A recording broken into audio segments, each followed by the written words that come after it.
Hi there guys, I'm Alex, and in this video I'm going to show you how you can install the WaterBlock on the Bitmain original boards. This is how it's going to look.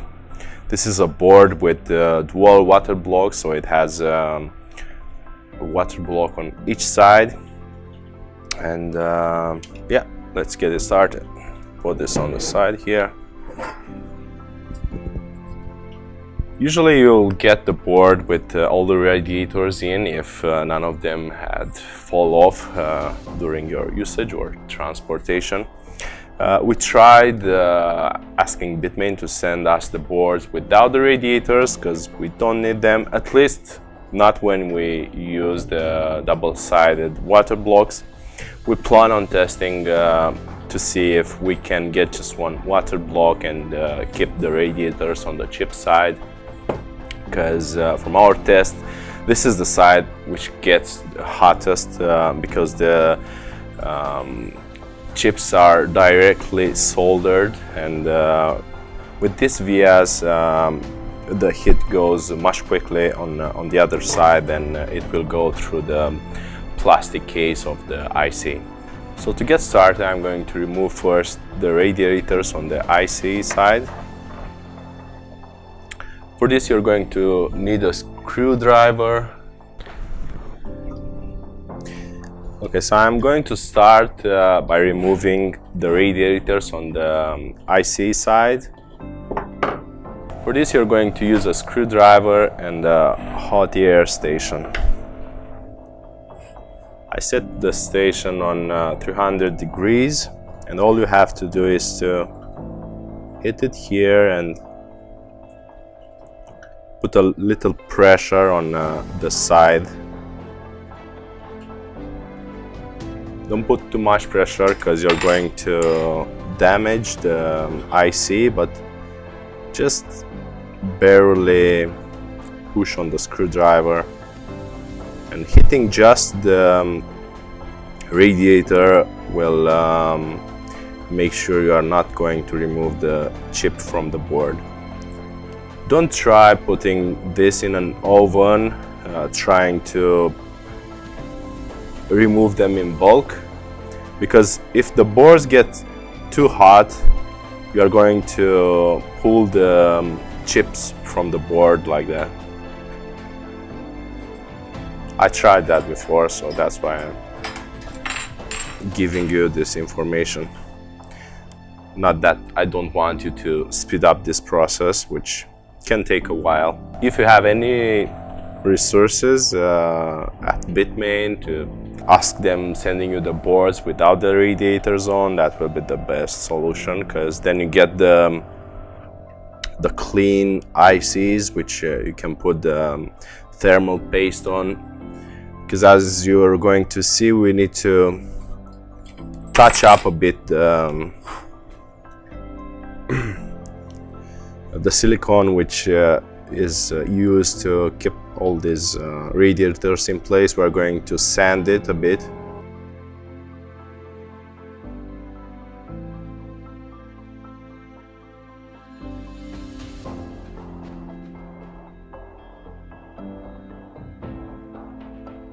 So this is basically how you're going to remove all the radiators from this side. When you're left to the one that you cannot pull anymore, you can use some pliers to pull them off. I'm going to show you this process as well. I'm going to skip on removing till I get to the last row right here, and then we'll continue.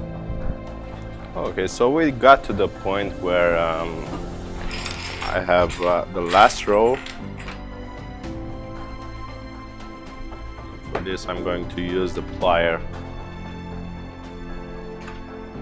Simply put some side pressure on it. Heat it up.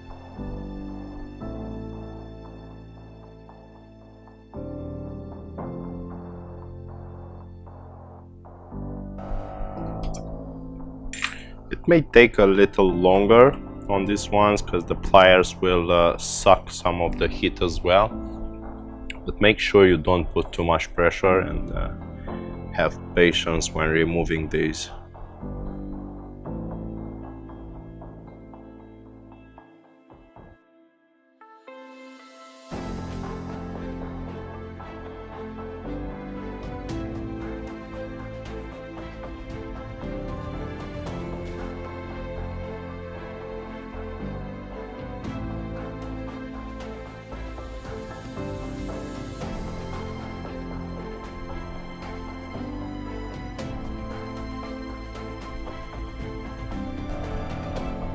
You may speed up this process by adding more heat, but then you risk damaging the IC as well. Once you get more experience in doing a few of these boards, I'm sure you're going to find a faster workflow. But as I said before, I think the best solution would be to leave these radiators on and use a WaterBlock just on one side of the board. Then you're going to spare about 30 minutes of work by not removing these ICs, by not removing these radiators.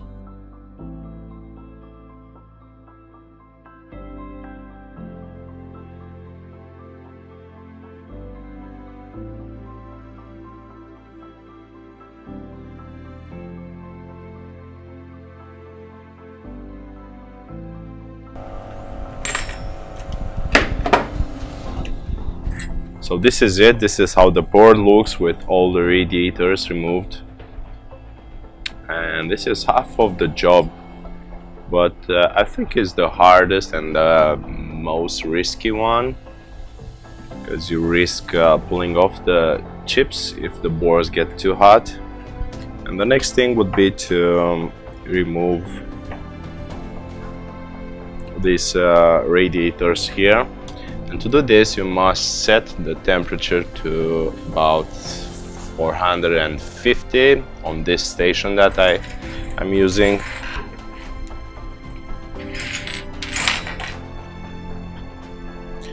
And the same thing, you apply heat. The only difference with this one is that you don't have silicone holding these radiators.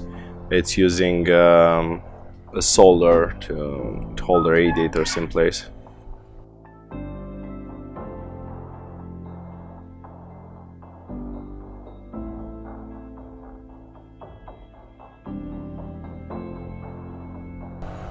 So it's the same idea. You keep pulling the radiator until it feels loose.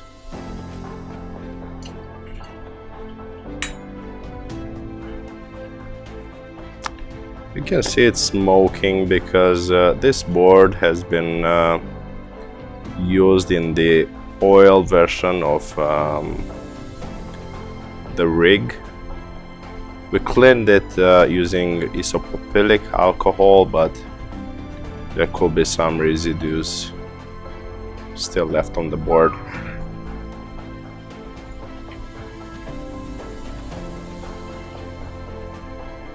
To minimize the risk of pulling a pad when desoldering these heat sinks, instead of pulling up, you pull to the side. So pull towards the front of the board when you're hitting the heatsink, and that will also leave a flat pad after you remove the heatsink.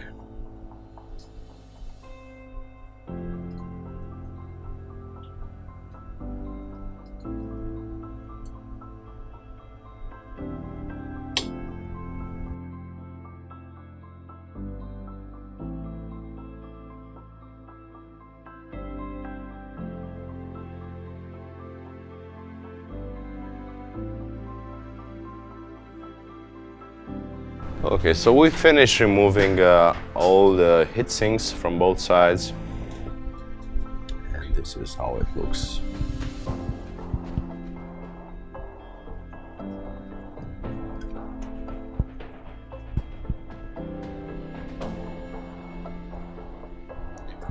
The next step is to try and remove all these small edges from the silicone.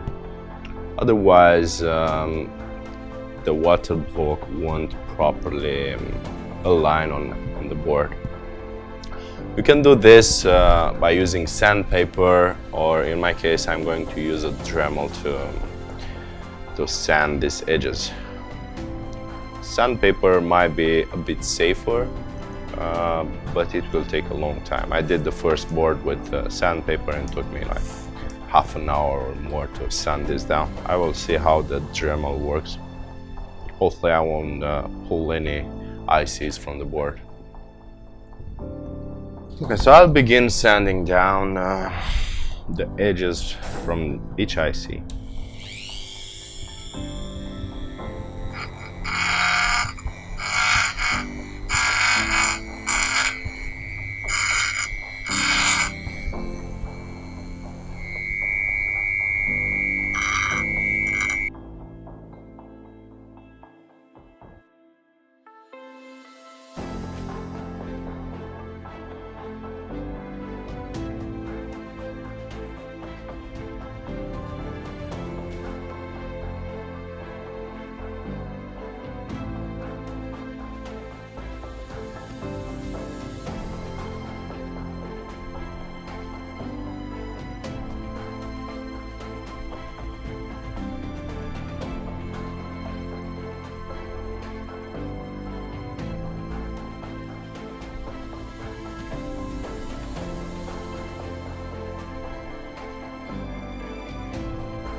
Another method to skip this process would be to use thermal pads, or as I said before, install just one WaterBlock on this board. But I will continue with this process, fast forward this until I finish this, and skip to the part where we install all the thermal pads on this side, and then put the thermal paste on the chip side, and continue with the WaterBlock.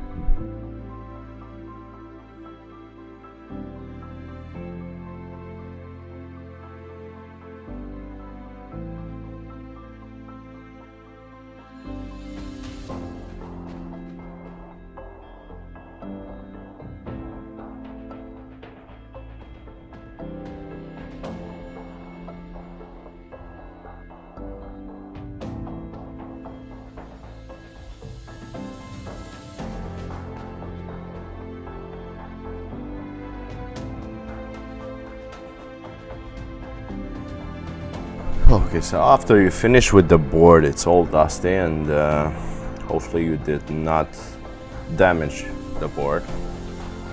And before I continue to the WaterBlock mounting, I'm going to clean it and test it to make sure all the ICs are being seen by the control board, and that I did not break the board in this process.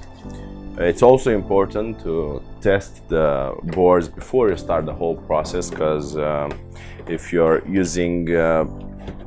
converting your used machines, some of them might be dead from the beginning.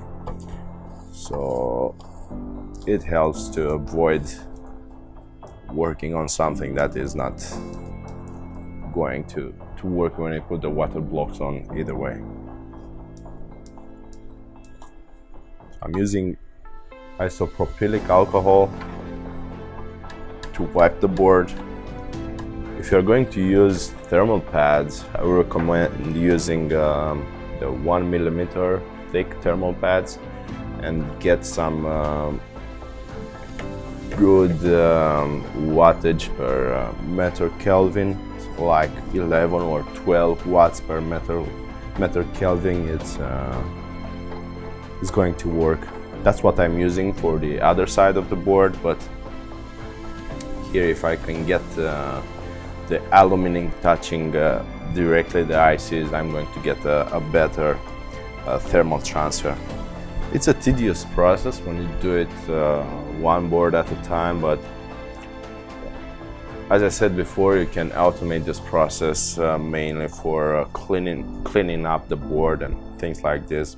You can use a ultrasonic cleaner, or just have a bath and dump it there, and all this dust will be cleaned up much faster.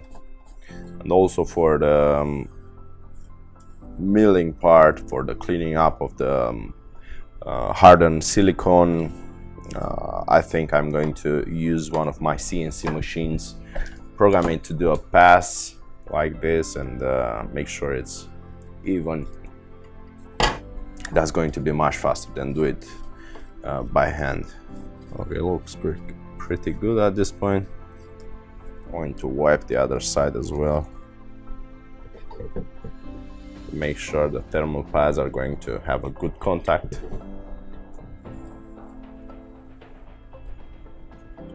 If you don't have any experience at all in this, you can try with some dead boards at first to get some experience, or go to a shop and pay like $20 or so to do this step for you.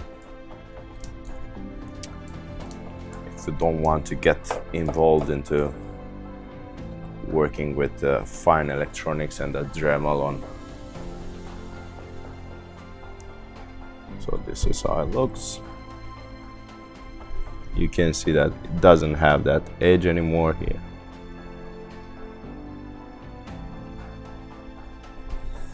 So next thing, I'm going to set up the control board, and I will keep refreshing until I see the 63 ICs there, hopefully. And after you see that the board got recognized, you must pull it, unplug it as soon as possible, so it doesn't start mining, because these ICs will overheat very quickly if they don't have any cooling on them. Okay, so at this step I will plug in the power source for the board and the control board.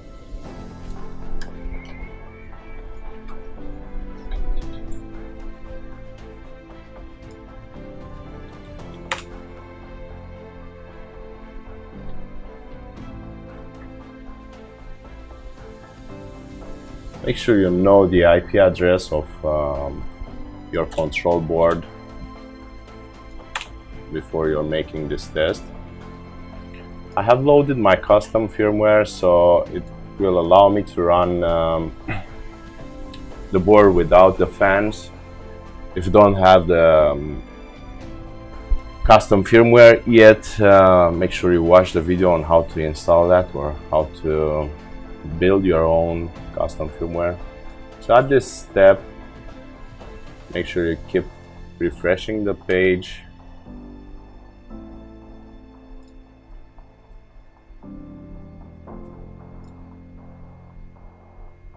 Until you see that it shows 63 ICs.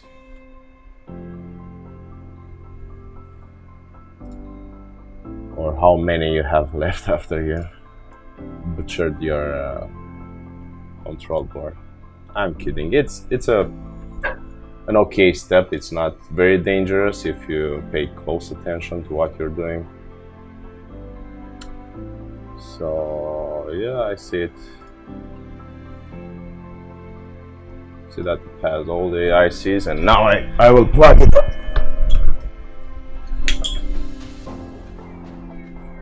It was a bit too much because the board got hot, but at this step you can unplug it. Another option would be to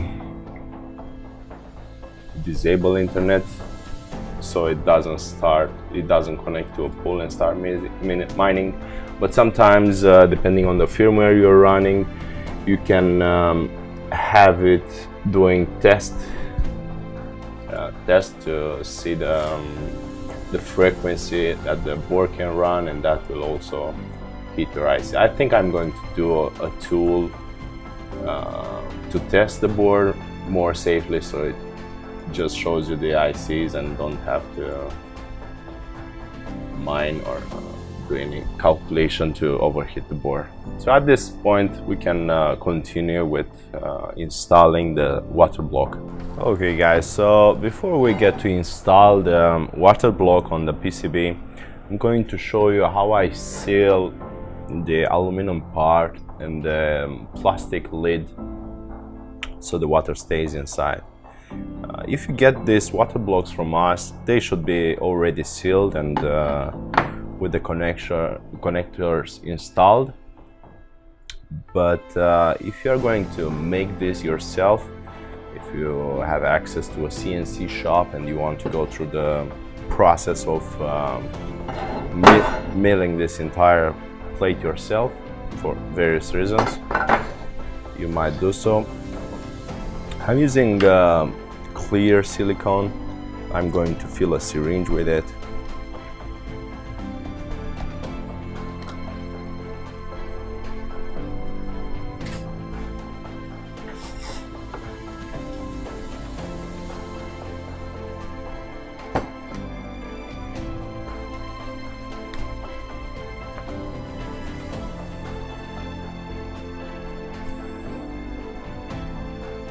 You can put a small nozzle on your syringe so you add a steady stream.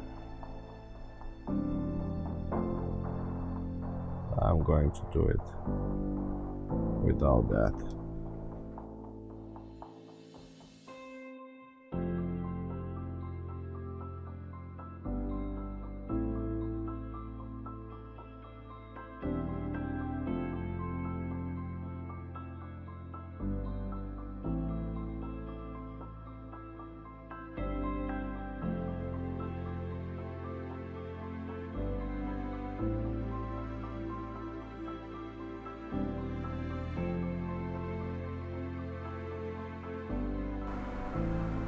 The best solution for this will be a rubber gasket, but at this stage we don't have this available, so we go with the silicone instead.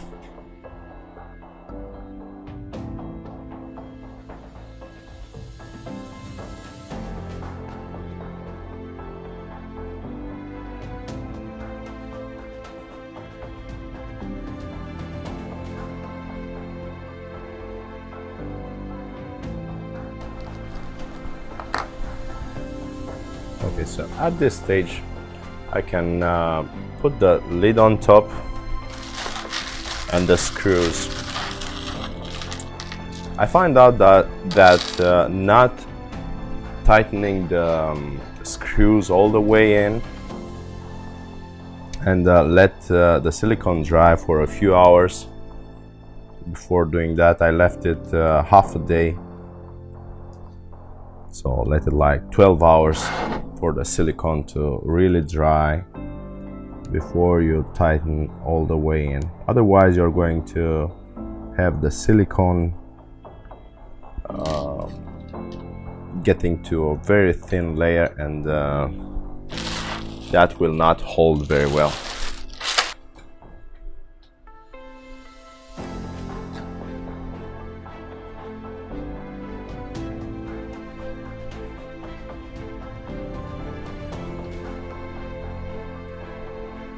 So tighten just a little, as you see a gasket forming around the edge.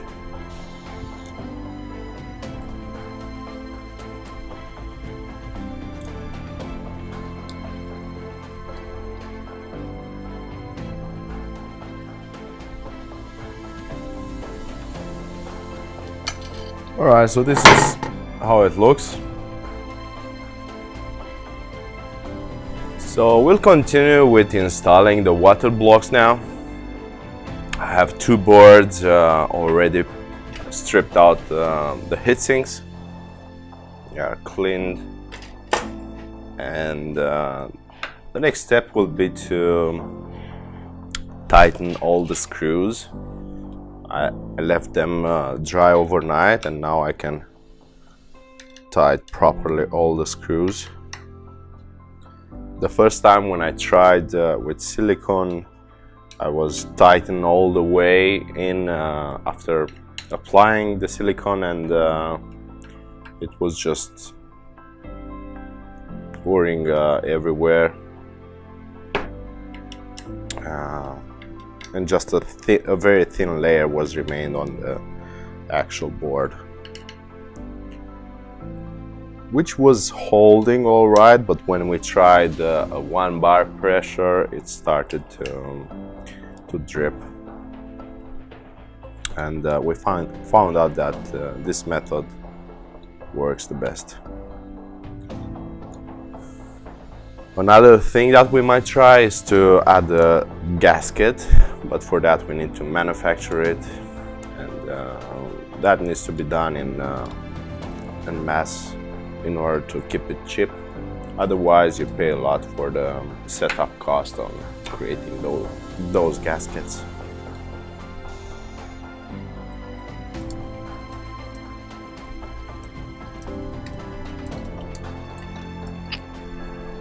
So it's all set on this board.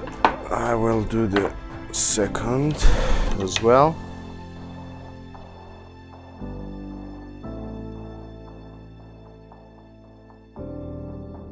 Okay, so we'll continue. I will apologize for the poor lighting, but the lighting I have in here is producing a lot of heat, and I was very uncomfortable filming this. And we also need to use the hot air gun, so hopefully you can still see it properly, but should be no issues.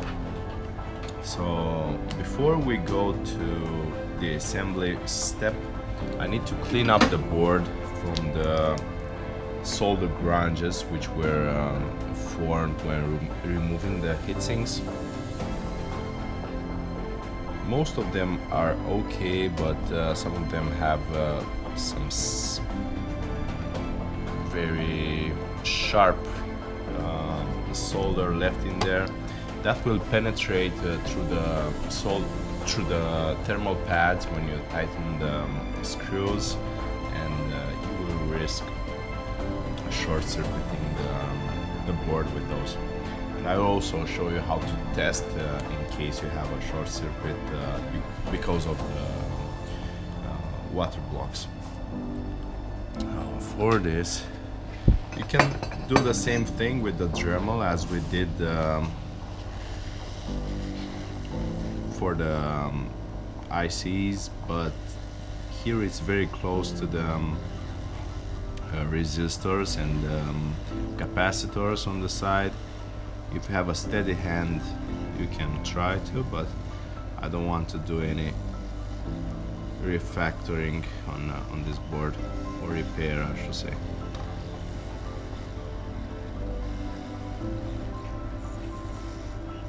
Takes a bit more time, but I'd rather spend a bit more time with this step.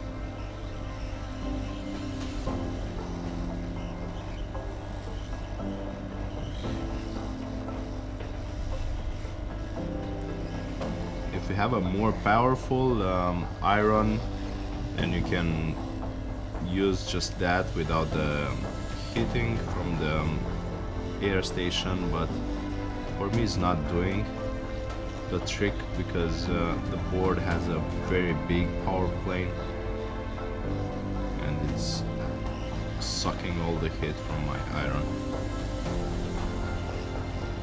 One thing that I want to do with this, as I plan to do with the ICs, is to create a CNC program to mill these grunges.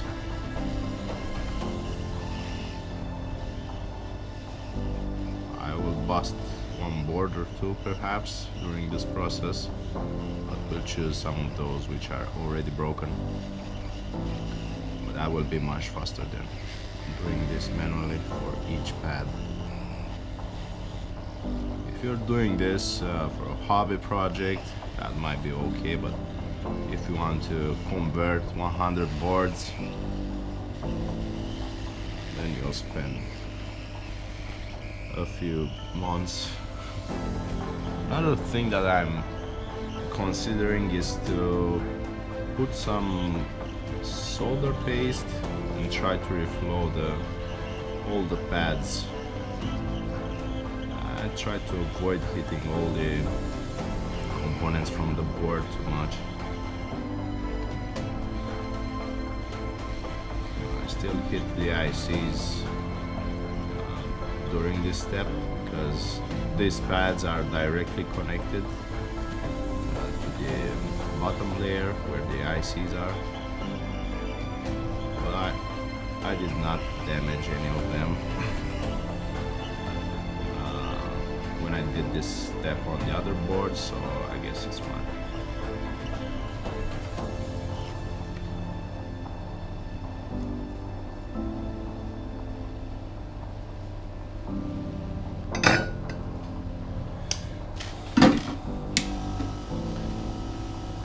Another option is to use some wick like this, but for that you'll use a board heater to get the board up to like 100 degrees, and then use the iron to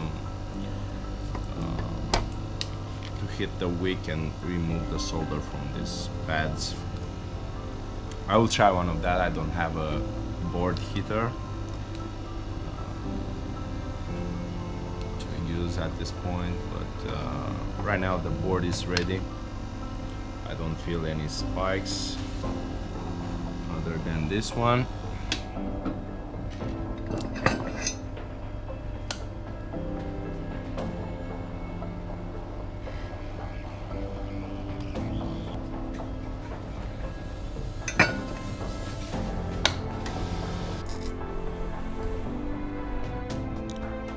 Now it's ready to install the thermal pads.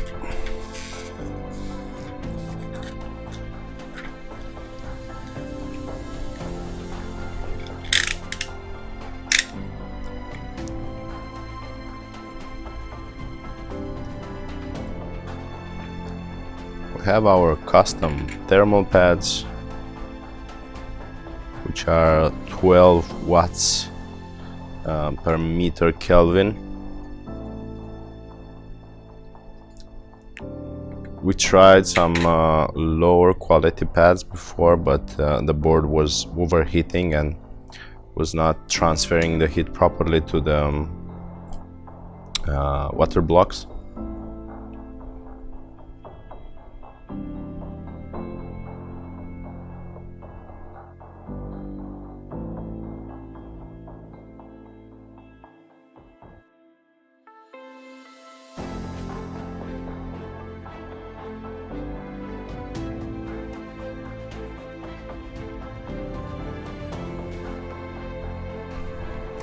I'm going to install some special pads on the corners, so it's not going to allow me to tighten the board too much and go through the pads,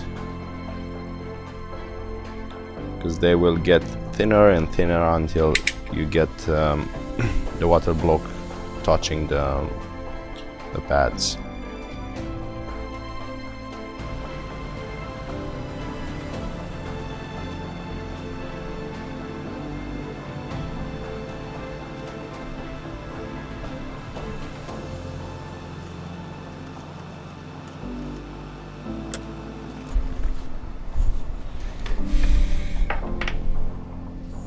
The pads are not sticking very well, and I think it's because I forgot to clean the board with isopropylic alcohol.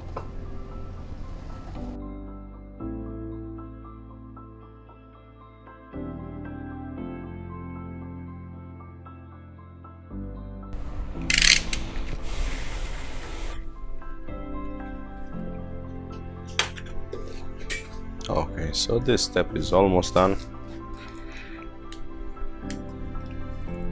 Now I put some thermal paste on the corners.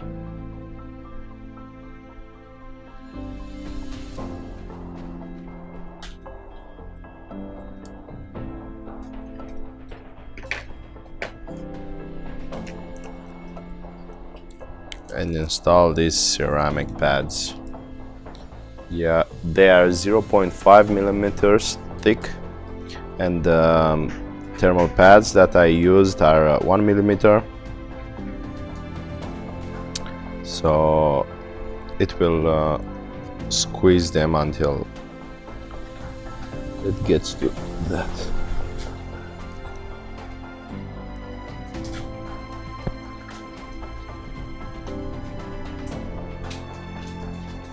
These ceramic pads have 20 watts per meter Kelvin, and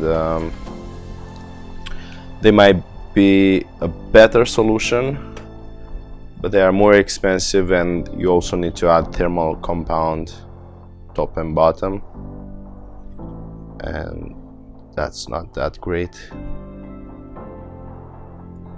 from the costing side of view.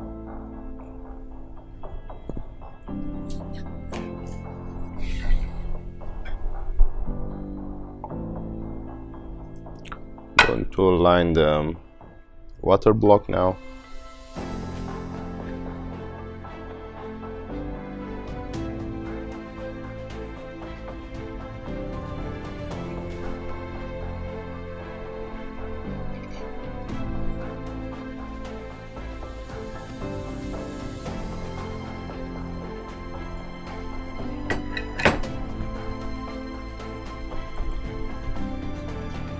I'm going to align the water block now. When placing it, you need to make sure it's going straight.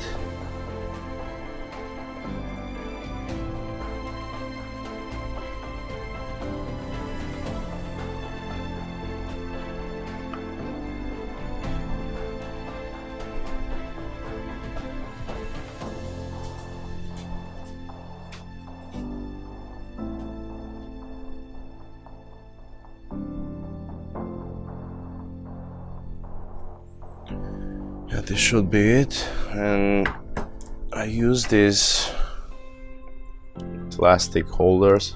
I need to make sure that I have enough room to install them as well.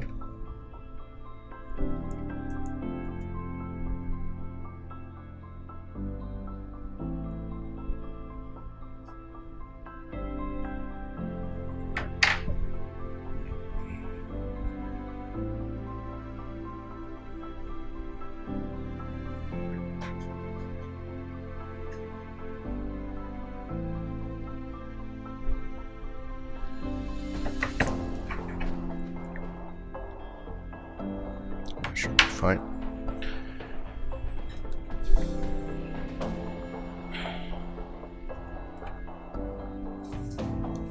I use the same thermal compound for the ICs as well.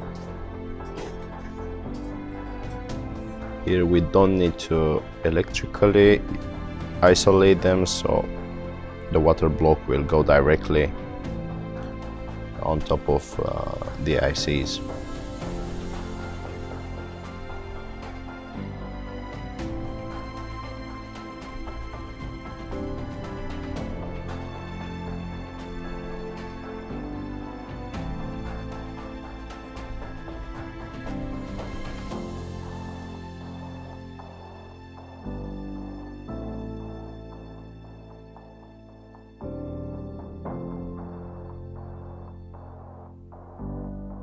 Alright, so after adding the thermal paste on all the ICs,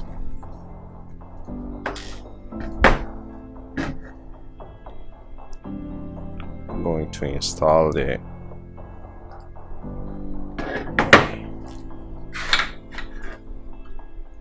second water block, but not before adding some thermal compound to the MOSFETs.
Alright, so the board is already...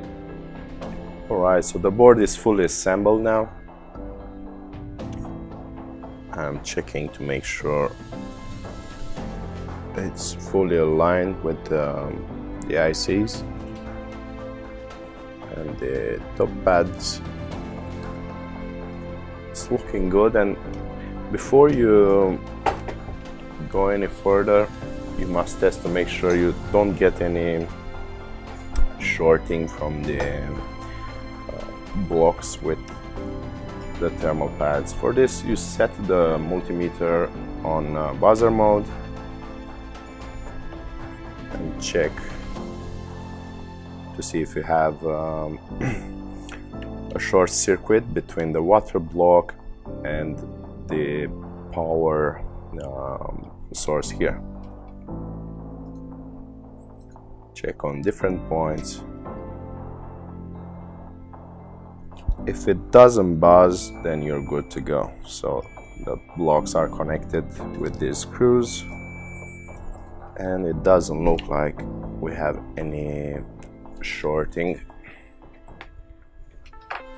And that's what you want to make sure, that you don't put the board in a short circuit and you put power in it. Otherwise, you're going to fry the board, the ICs or the traces from the circuit. But that's why I use those spacers on the corners, so I don't get thermal pads pushed too much.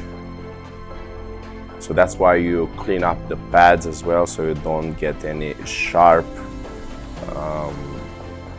solder going through the pads when you're going to tighten the water blocks together. The next thing is to install the fittings for the water. I use some push and lock fittings, which are pretty cool.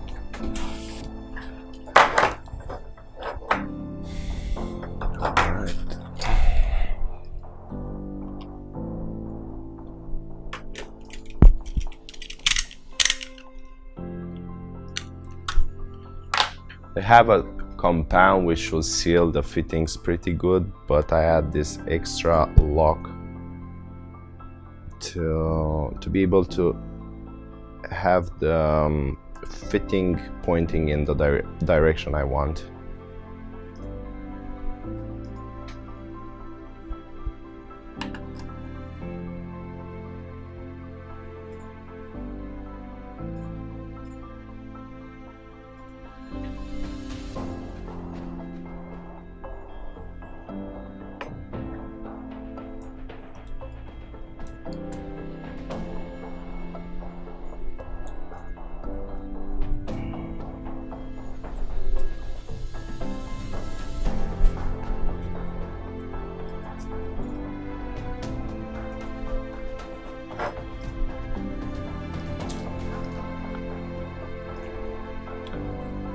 I know I'm supposed to use the cutter piece from this, but mine flew off, so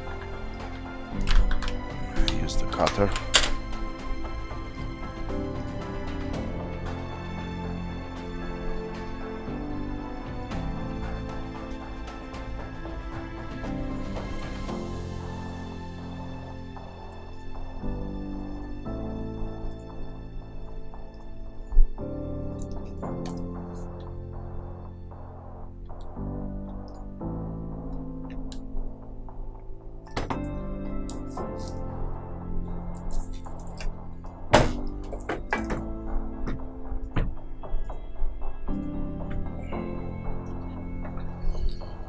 So this is it, a fully assembled water block, and the next thing will be to add water to the system after all the blocks are ready and see what this can do.